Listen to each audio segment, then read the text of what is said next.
Well, CBS News correspondent Tony DeCopel is getting reaction to the DEA's marijuana decision. He is here in New York City. Tony, what are people saying on the street?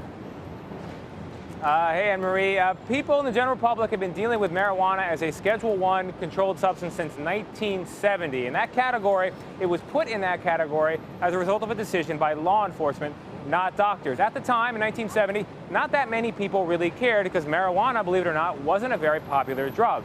But fast forward about 46 years, 100 million Americans have tried marijuana at least once.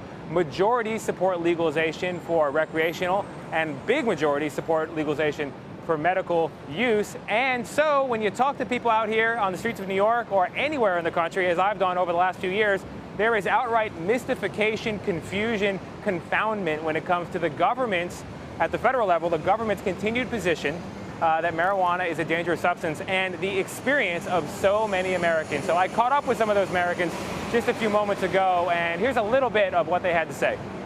I think that it's been proven that marijuana has obvious medicinal purposes and that I know a ton of people who do smoke, and I don't think that they're dangerous people. I think that it's a habit or a vice the same way alcohol is, and alcohol isn't deemed a dangerous or illegal drug, so.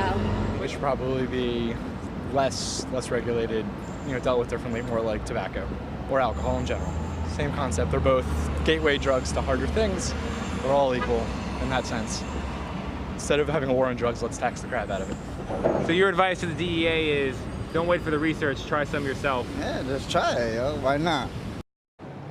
That's funny. So Anne-Marie, I love that guy at the end, Carlos, the bike messenger. So Anne-Marie, the DEA has been at pains to point out that they've declined to reclassify marijuana out of that Schedule I category because there is no proven medical value. It's not a commentary on the danger, it's the medical value question. And that is true. The FDA has not deemed marijuana of medical use. But here's the confusing part.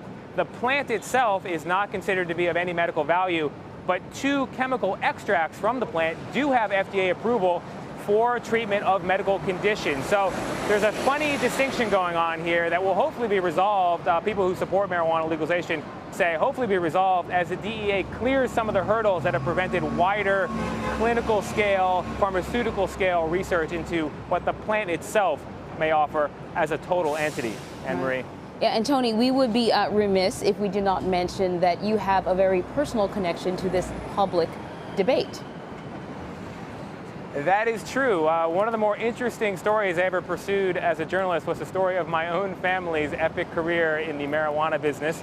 Called the Federal Archives and gave them my father's name, and they kicked back an indictment for a 17-ton job, 17 tons of marijuana dealt in 1986. So before marijuana was legal, before more than 20 states said A-OK, do it just for fun, do it for medicine, my father and my mother and a lot of other people in my family were keeping marijuana alive through the Reagan years. That was quite an interesting discovery. The really amazing thing, though, about the shift from 1970, as we were mentioning earlier, to today is in 1970, marijuana was really an out-of-sight small problem. Polls in the late 60s showed that very small numbers of college kids were using it.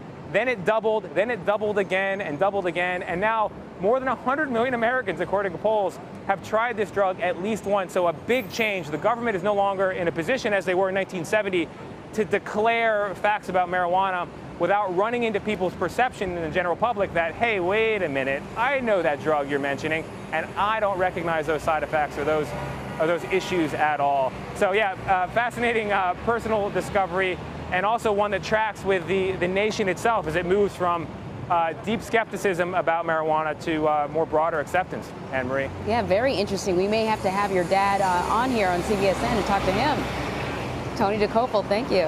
You bet.